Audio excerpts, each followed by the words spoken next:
জঘন্য নিশংস বৰ্বৰ হত্যাকাণ্ড পিতৃ মাতৃ আৰু পুত্ৰক একেদিনাই হত্যা চিপাঝাৰত ট্ৰিপল মাৰ্ডাৰে জোকাৰিছে চিপাঝাৰ নাৰিকল গলি শুনিলেই গাৰ নোম হিয়ৰি যাব আপোনাৰ নিজৰ বাসগৃহৰ চৌহদত হিচৰিত হৈ আছে তিনিটাকৈ মৃতদেহ চোতালত পৰি আছিল দীপক নাথৰ মৃতদেহ বিছনাত তেজেৰে লুতুৰি পুতুৰি মাতৃ আৰু পুত্ৰৰ মৃতদেহ ঘটনা প্ৰত্যক্ষ কৰাৰ পাছতেই কোৱা লাগে চিপাঝাৰ নাৰিকল গলিত আৰক্ষীক খবৰ দিয়াৰ পাছতে ঘটনাস্থলীত উপস্থিত হৈছে আৰক্ষী আৰক্ষীয়ে দৃশ্য দেখি হতবম্ব মানুহ ইমান নিশংস কেনেকৈ হ'ব পাৰে নিশাই আৰক্ষীয়ে তন্নতন্নকৈ পৰীক্ষা কৰাৰ লগতে স্নিফাৰ দল আৰু CID দলে বাসগৃহটোত অভিযান চলায় নিশা আৰক্ষীৰ তৎপৰতাক ধন্যবাদ জনোৱা স্থানীয় লোকে পুৱাৰ ভাগত আকৌ ক্ষোভিত হৈ পৰিল আৰক্ষীৰ বিৰুদ্ধে কি ক'লে শুনক স্থানীয় লোকে আমি আসলতে আমাৰ গাঁওবাসীয়ে মানে আমি এইটো জাষ্ট আমি তেওঁলোকক এই মৃত অৱস্থাত পাইছোঁ কিন্তু কোনো ধৰণৰ সন্দেহজনক কথা বা আগতে কোনো ধৰণৰ তেওঁৰ বেলেগ কিবা লিপ্ত তেনেধৰণৰ কথা নহয়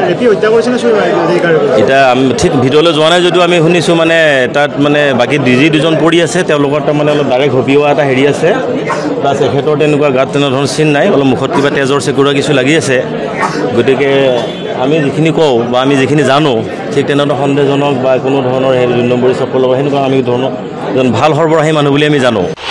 পৰিয়ালৰ লোকে উদ্ধাৰ কৰিলে খুকুৰি চেণ্ডেল আৰু এটা মোবাইল যিটো আৰক্ষীৰ অভিযানকাৰী দলে উদ্ধাৰ কৰিব নোৱাৰিলে সেয়া উদ্ধাৰ কৰিলে পৰিয়ালৰ লোকে আৰক্ষীয়ে যেন কৰবাত কিবা এটা হুৰুঙাৰে অপৰাধীক হাৰি যোৱা এটা পাথে ৰাখিছে তাক লৈ ক্ষোভত পাতিছে স্থানীয় লোক আমি গধূলি চকত আছিলোঁ চকত থাকোঁতে মানে